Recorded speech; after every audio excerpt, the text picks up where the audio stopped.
everyone, I am Charis V. Alquizar. Today I am going to teach you how to make a Facebook account.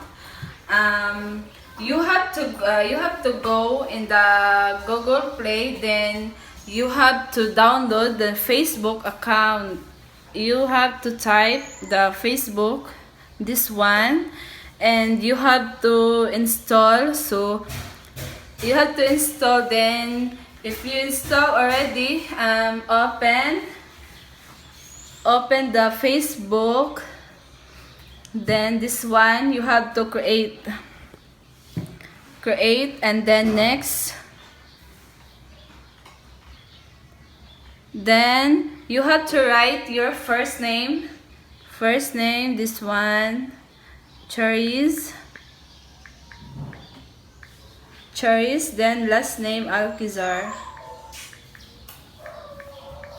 Then next, and then you have to put your birthday, and then next, confirm, yes, and then put your gender, female, and then next, and there you have to enter your number, this, like that, and next, and then you have to choose your password. And then next, you have to choose a password. It's better that you choose a strong password.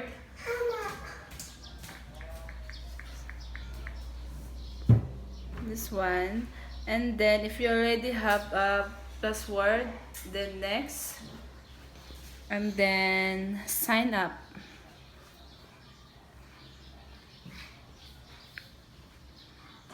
Right.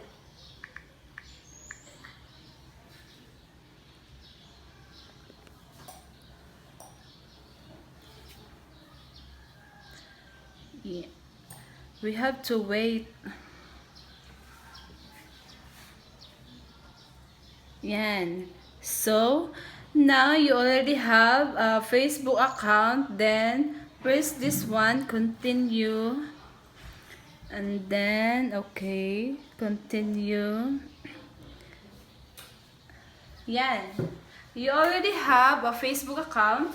Then after, you have to put your picture, your profile picture, so everyone they can see you in Facebook when they are going to when they are going to search you, and when they are going to see you. So it's easy if you have a picture on your account. Then and then choose and here you have to choose this one.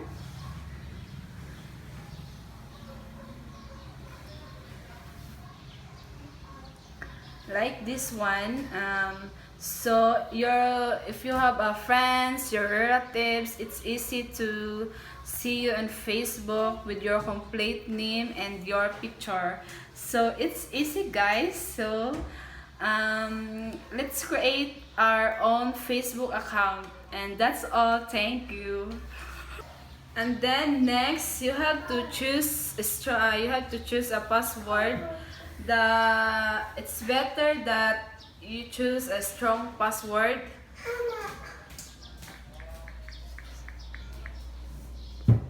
This one. And then if you already have a password, then next, and then sign up.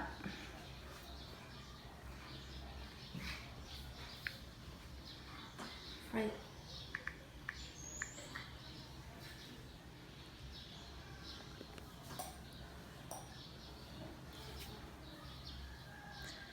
Yeah.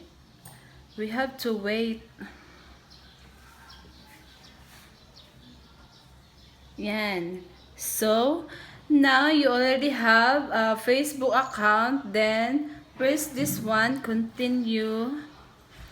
And then, okay, continue. Yan. You already have a Facebook account. Then after, you have to put your picture, your profile picture, so everyone they can see you in Facebook when they are going when they are going to search you and when they are going to see you. So it's easy if you have a picture on your account. Then and then choose and here you have to choose this one.